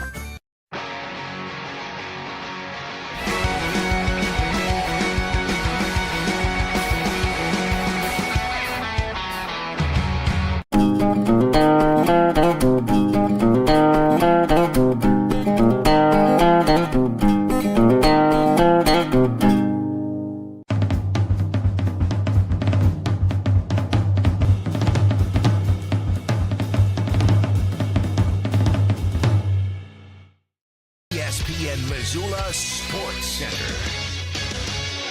Less than a week after leading Billings West to the State AA Softball Championship in Missoula, junior pitcher Tatum Bush was honored as the 2026 Montana Gatorade Softball Player of the Year. Hello, I'm Coulter Nuanez. The 5'9" right-handed pitcher was the only Golden Bear to pitch in the state tournament last week, throwing 4 complete game shutouts. She scattered 9 hits, walked 7 batters, and struck out 42 hitters in 26 innings of work. Bush pitched approximately 30 hours over 2 days of the tournament. She pitched 3 shutouts on Friday alone, helping West surge into Saturday's title game, and then Bush struck out 8 in a 10-0 5-inning win over Great Falls CMR to sew up West's first state title in 2014. That state tournament was part of a nearly perfect season for Bush as she compiled a 13-0 record in the circle. She finished with a 0.69 ERA and 172 strikeouts. She also played first base and batted .538 with 25 RBI and 7 home runs. Bush maintains a 4.67 weighted GPA in the classroom. She's the junior class president at Billings West and has volunteered locally, organizing a middle school summer softball camp as part of her Platinum Program Capstone Project, which will raise money for new pitching lanes at the Billings West High School softball field. Bush has also donated her time to multiple community service initiatives through the school's Key Club and National Honor Society chapter. For more on high school sports, tune in to Nuanez Now at 4 p.m. each weekday on 102.9 FM, ESPN Radio.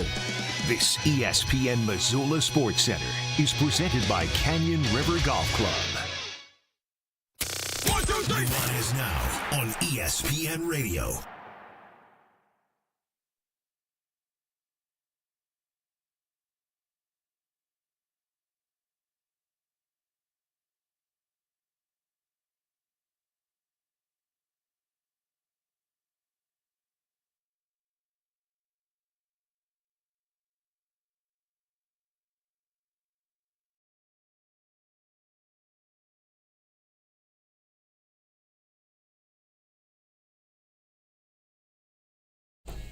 How familiar are you with like the way albums are cut?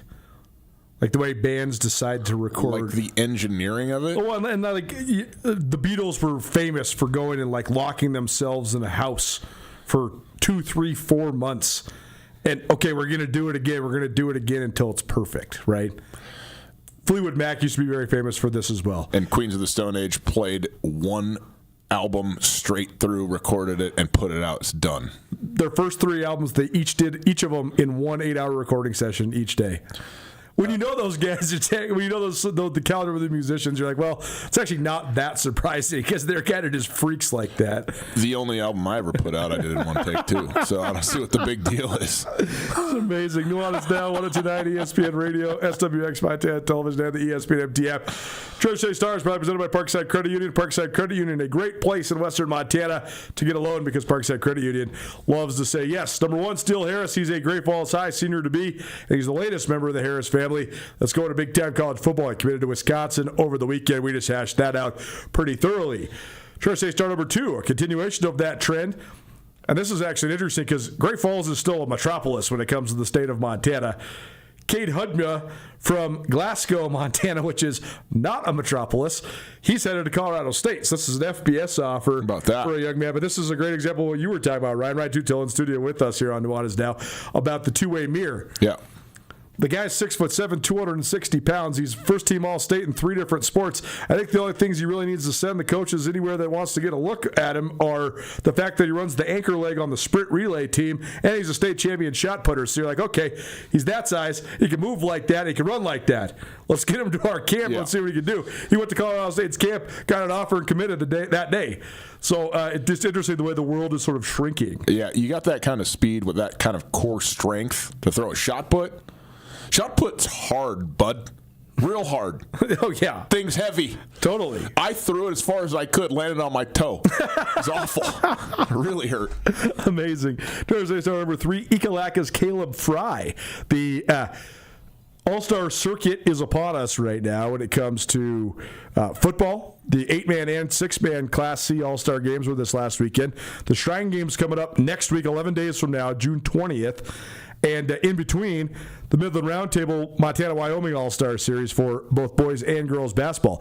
In the 8-man game, though, Caleb Fry stole the show. An 80-yard fumble recovery for a touchdown with less than 2 minutes to play to help tie the game for the blue team.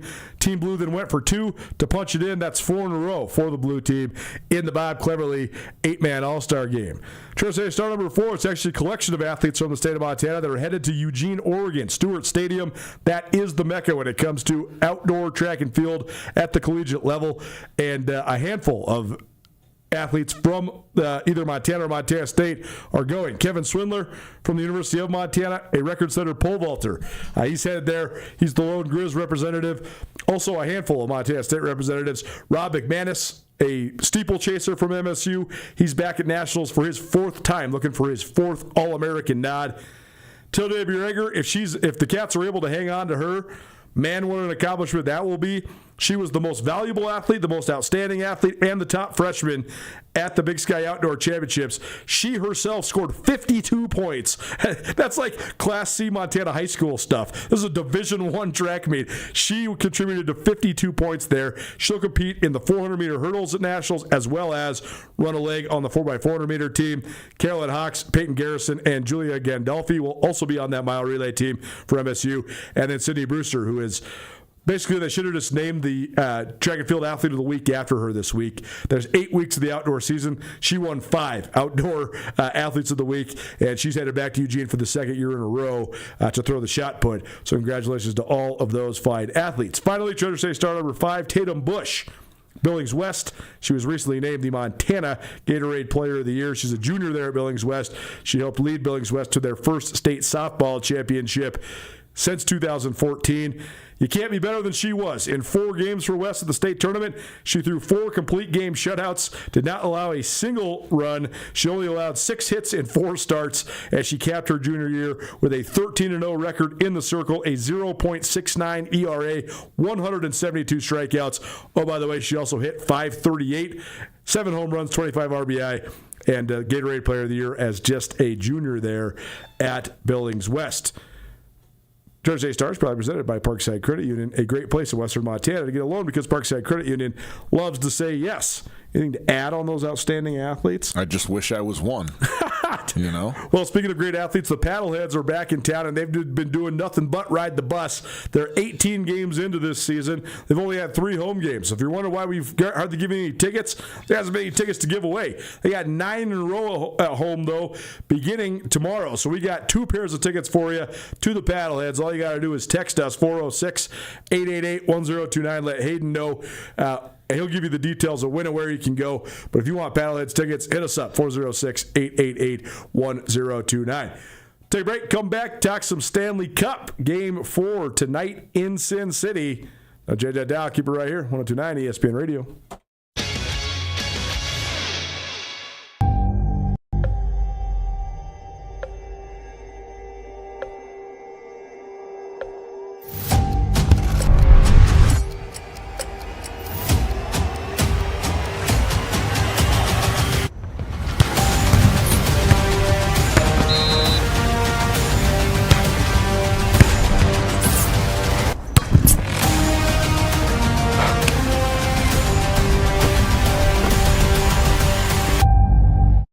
Bring the whole family to the Stone of Accord for a wonderful brunch.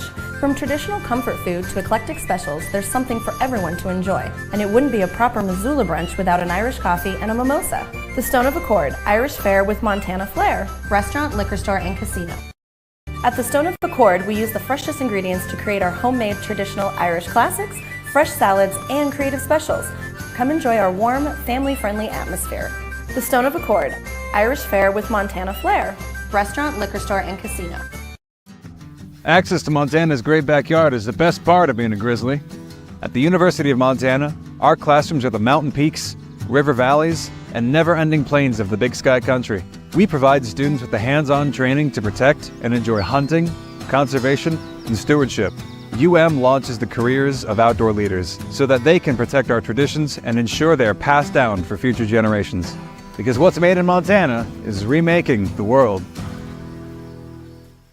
Why would any business let you use their product and give you 365 days of reassurance? Mattress Firm does because they believe in their mattresses. Save on top brands like Nectar, Tempur-Pedic, Beautyrest, Serta, Stearns & Foster, and others. Mattress Firm carries $149 mattresses all the way up to the luxury Purple Rejuvenate Premier. 0% in payments as low as $39 a month, along with 365 days of reassurance. See why Mattress Firm is Montana's best place to find the sleep you deserve. Mattress Firm, where it's easy to get a great night's sleep.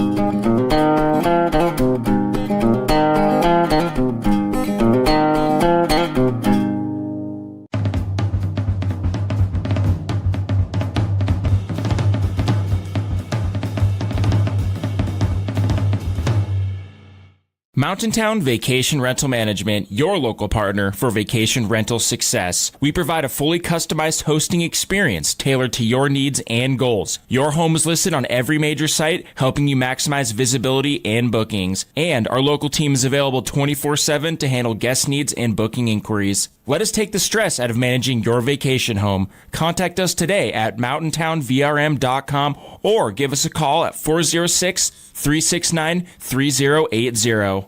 Now on 102.9 ESPN Missoula. Watch the show statewide on SWX Montana Television.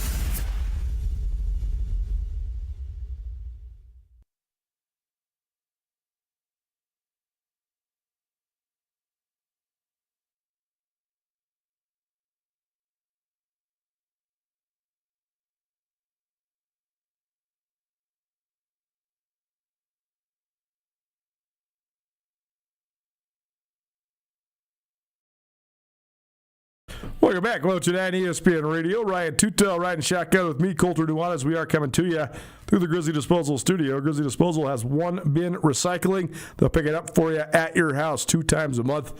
Don't waste all your time loading the car, making a big old mess.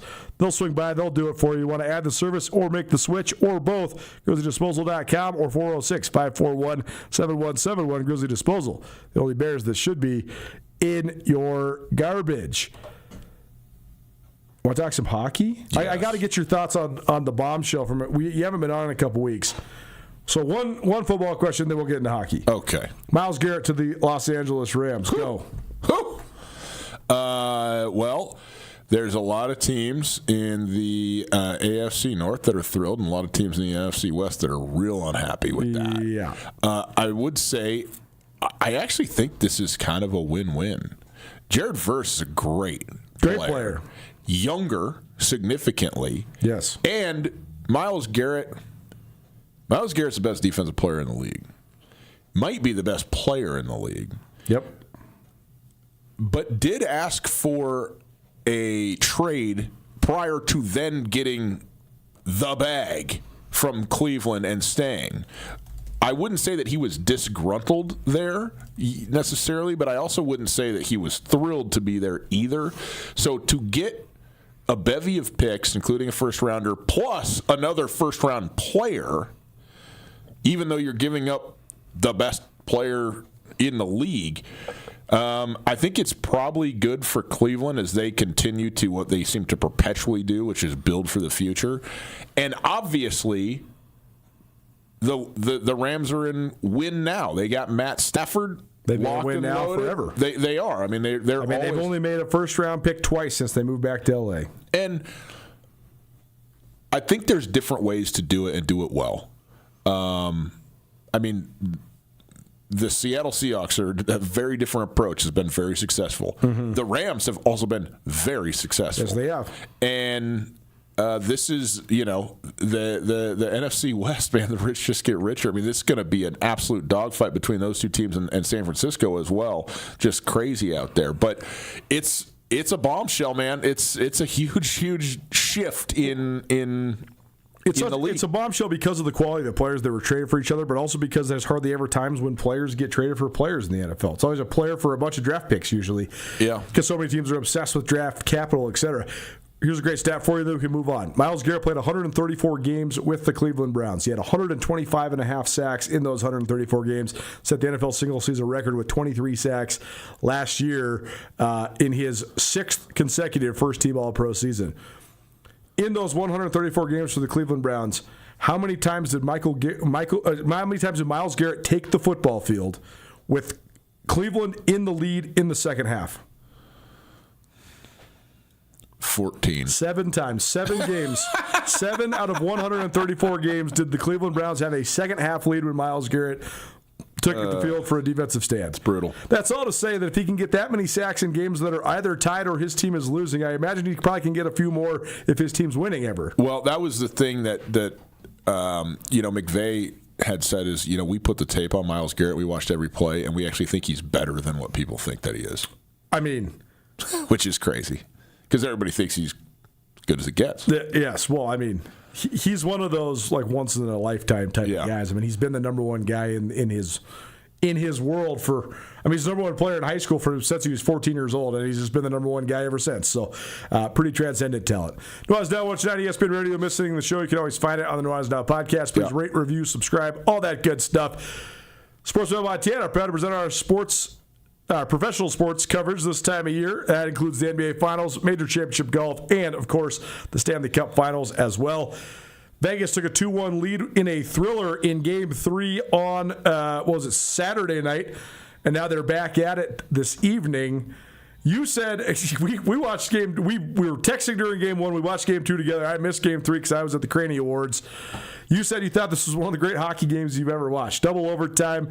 How does how great that game was influence what you think of tonight's game? Well, does it? It makes me maximally amped the way that I always am for Stanley Cup hockey, man. I mean, it just doesn't get any better, and the way that Game 3 went down is genuinely unprecedented. I mean, it's never happened. You have the shortest hat trick in terms of how long it took to happen. Mitch Marner, 6 minutes and 30 seconds or whatever, scores 3 goals. Bam. Also had an assist on the fourth goal, which were all unanswered, to give Vegas a 4-0 lead. And you go, well, it's over. Ray Ferraro, as the end of the second period was approaching, and it was 3-0, said, this is where Carolina has to push because the likelihood of scoring 3 goals in a single period against Vegas is just incredibly low. And seconds after he said that, Vegas scored another goal. And you go, okay, well, bag it. And then 3 goals in 39 seconds in the third period, in the middle of the third period, still a 1-goal deficit, and they score again down the stretch to go to overtime, then double overtime, and then a very fluky goal, but it's kind of in a game like that. You take them how you get them, and I'll tell you what, it saved the series for Vegas, because to be up 4-0 at home and give it away in a way that's never been done before would have been a catastrophe. I mean, that would have been hard to bounce back from. Excuse me. But here's what I think about this series, man. I think, first of all, these 3 games are the best 3 games taken as a group in the history of the sport, in terms of the final, in terms of the actual Stanley Cup final. Both teams up 2 goals, losing in the first 2 games. And then a 4-goal swing from period 2 to period 3 in a double overtime game in game 3. So what could happen tonight is totally out. Anything. Vegas agrees with you.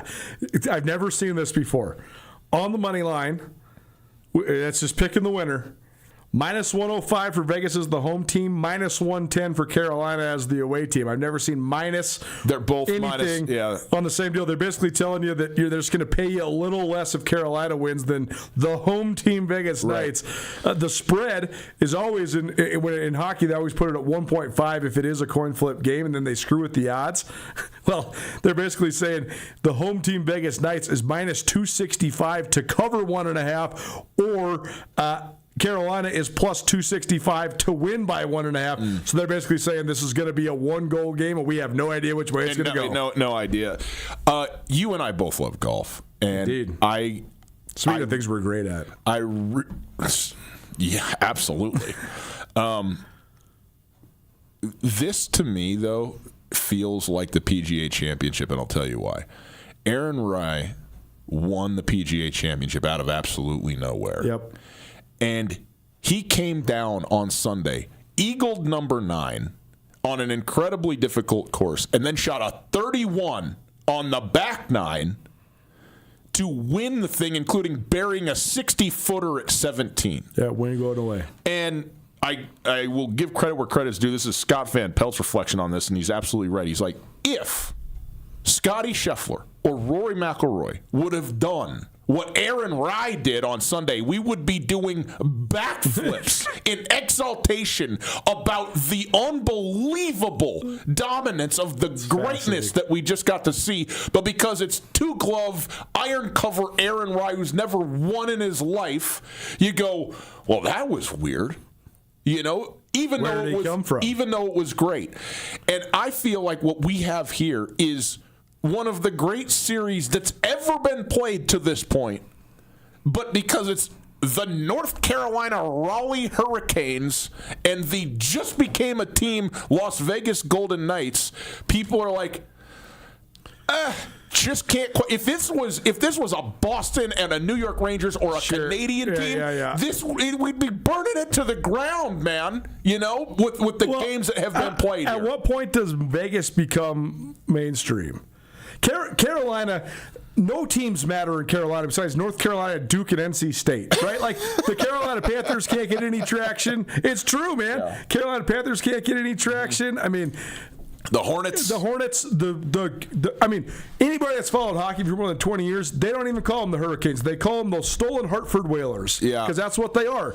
And they got stolen from those people in the Northeast. They do have a cup under their belt for as sure. the Hurricanes. For sure. Okay. For sure.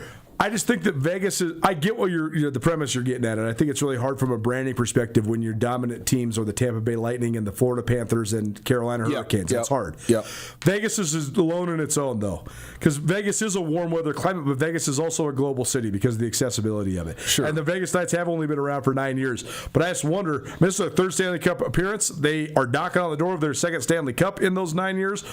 at what point do they just get acknowledged as one of the premier franchises in the NHL? Well, I think that maybe within the NHL they are that now. I think people do acknowledge that. I mean, didn't they go to the Stanley Cup the first year they existed, first or second? Yeah, and Mark Stone, who is a hockey player's hockey player and a total veteran, has said, I am sold out for this organization. I know what hockey is, and the way that the Vegas Golden Knights do it is top of the mountain, man. They do it better than anybody, and I love being here. I love playing for this team. I love playing for this organization, and that carries a lot of weight. That said, you can't just make up 100 years of hockey history like you've got in Boston or in New York or in Chicago or whatever. Yeah. So it just is what it is, man. Like, this is I'd love to be a Seattle Kraken fan. I love the city of Seattle. It's my second home. Yeah. But I'm gonna need some time to get used to it. They're getting closer and closer. They're getting closer and closer, though. I mean, once upon a time, the San Antonio Spurs were just an ABA merger team, and then all of a sudden they won 5 titles, and now they're a flagship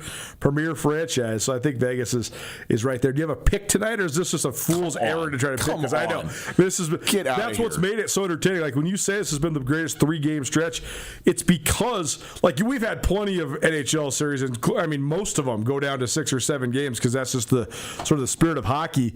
But in terms of having a dominant lead and then losing it, or having a dominant deficit and then rallying to it, I mean, there's been really no series I can remember like this. No, I mean, it's a total coin flip game. There's never been a series there's never been a series like this where the games have gone the way the individual games have gone. Plenty of series have been 2-1 at some point, but you understand what I'm saying. And I think, for people who are into this, I'm not going to try and sell this to anyone. I hate it when people try and sell something. Oh, this is once you watch speed rock climbing, you'll never go back. And maybe it's interesting for a little while, but I'm not going to try and sell it to you. But for me, who loves hockey, and specifically Stanley Cup playoff hockey, I mean, it's completely thrilling for me, and for anybody else who's into it. Our boy Hayden back here, he's not sleeping a wink tonight. He's going to bed electrified. Tomorrow, we'll have some top 10 lists because it's that time of year.